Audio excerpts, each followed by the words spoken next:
संध्या ने निकाली पीडीए पदयात्रा। सुल्तानपुर में समाजवादी पार्टी के राष्ट्रीय प्रवक्ता पूर्व विधायक अनूप संध्या ने पीडीए सम्मान पदयात्रा निकाली।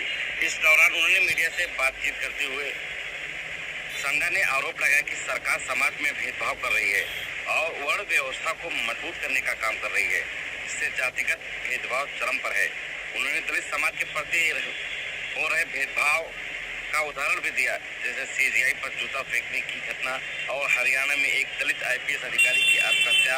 उन्होंने कहा कि ऐसी स्थिति में जब दलितों के प्रति भेदभाव बढ़ रहा है, कोई नेता जो खुद को दलितों की देवी या मसीहा कहती हो, अगर वह सरकार की तारीफ करे तो यह फैसला जनता करेगी। संध्या ने सवाल उठाया कि मायावती सत्ता के साथ है या दलित समाज के साथ। सपा प्रवक्ता ने स्पष्ट किया कि समाजवादी पार्टी उन सभी लोगों के साथ है जिनके साथ अन्याय, उत्पीड़न या भेदभाव हो रहा है। उन्होंने कहा कि सपा उनके हक की लड़ाई लड़ती रहेगी। उन्होंने कहा कि यूपी में कानून व्यवस्था सबसे जर्जर हालात में है। अभी एनसीआरबी के जो आंकड़े जारी हुए उसमें महिलाओं के साथ अपराध नंबर 1 पर है। उत्तर प्रदेश में आत्महत्या में नंबर 1 पर है, हत्याओं में नंबर 1 पर। ऐसी स्थिति में कोई सरकार झूठे दावे करती रहे लेकिन दावों में सच्चाई नहीं है।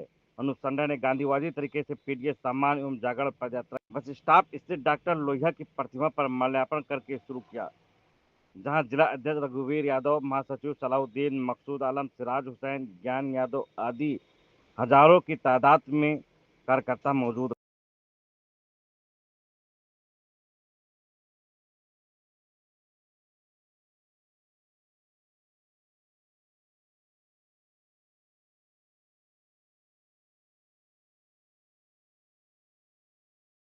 जीवन सुरक्षित रह सके, बच्चे बड़ों का मान जीवो, काम शिक्षा स्वास्थ्य का सस्ता भी। विधायक जी, पीडीए यात्रा लेकर निकल रहे हैं आप, क्या मकसद है इसका? हमारा मकसद है कि हमारे राष्ट्रीय अध्यक्ष माननीय अखिलेश यादव, प्रदेश अध्यक्ष माननीय रामनाथ पाल का निर्देश है कि पीडीए समाज के साथ इस सरकार ने बहुत अन्याय, अत्याचार और भेदभाव करने का काम किया। तो सबसे पहले तो हम लोग इस पदयात्रा में पीडीए समाज के लोगों को अपने मतों के प्रति जागरूक करना चाहते हैं कि अपनी मतदाता सूची में अपना नाम जरूर दर्ज कराएं और अधिक से अधिक मतदान करें।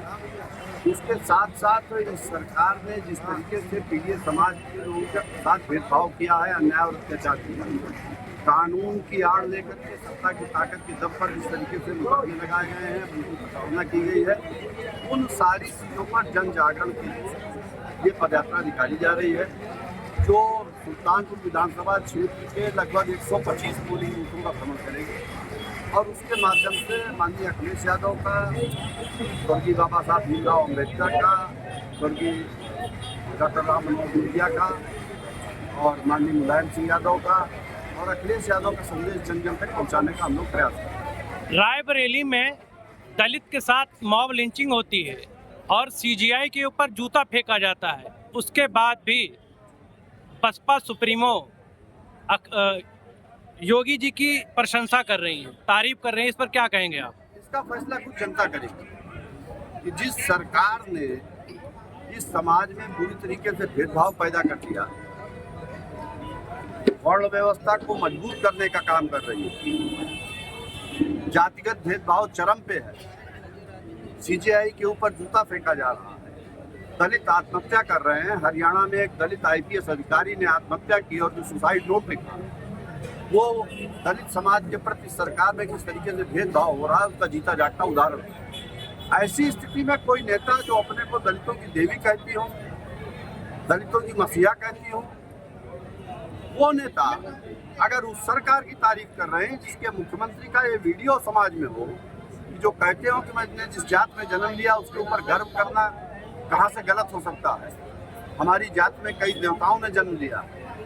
तो फिर यह फैसला जनता करेगी कि मायावती जी सत्ता के साथ हैं या दलित समाज के साथ। समाजवादी पार्टी उन सारे लोगों के साथ है जिनके साथ अन्याय, अत्याचार, उत्पीड़न और भेदभाव हो रहा है और हम उनके हक की लड़ाई लड़ते रहे और आगे भी लड़ते हैं। चुनाव आयोग कह रहा है कि एसआईआर पूरे देश में लागू होगा, क्या कहेंगे आप?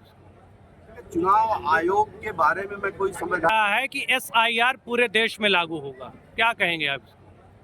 चुनाव आयोग के बारे में मैं कोई संवैधानिक संस्था है टिप्पणी करना वो उचित नहीं होगा, लेकिन इतना जरूर कहूंगा कि माननीय सुप्रीम कोर्ट ने जो सवाल किए हैं SIR की पद्धति के ऊपर, वो सवाल ही इस बात पर बताते हैं कि देश की सर्वोच्च संवैधानिक संस्था एक संवैधानिक संस्था से सवाल कर रही है जिसके ऊपर इस देश के लोकतंत्र का निर्णय करने का अधिकार है, और अगर उसकी निष्पक्षता के ऊपर प्रश्न चिन्ह उठ रहे हैं, देश की जनता है उस संस्था चुनाव आयोग की निष्पक्षता के ऊपर संदेह कर रही है, तो चुनाव आयोग को शर्मिंदा बयान होना चाहिए। उत्तर प्रदेश की कानून व्यवस्था सबसे जर्जर हालत में है। अभी NCRB के 2023 के जो आंकड़े जारी हुए, महिलाओं के साथ अपराध में उत्तर प्रदेश नंबर 1 पे है, आत्महत्याओं में नंबर 1 पे है, हत्याओं में नंबर 1 पे है। तो ऐसी स्थिति में कोई सरकार झूठे दावे करती रहे तो फिर हम तो ये बात कई बार कह चुके हैं कि घोषणाएं और जांच करने वाली सरकार है जिसके दावों में कोई सच्चाई नहीं है, कोई आधार नहीं है। Thank you sir.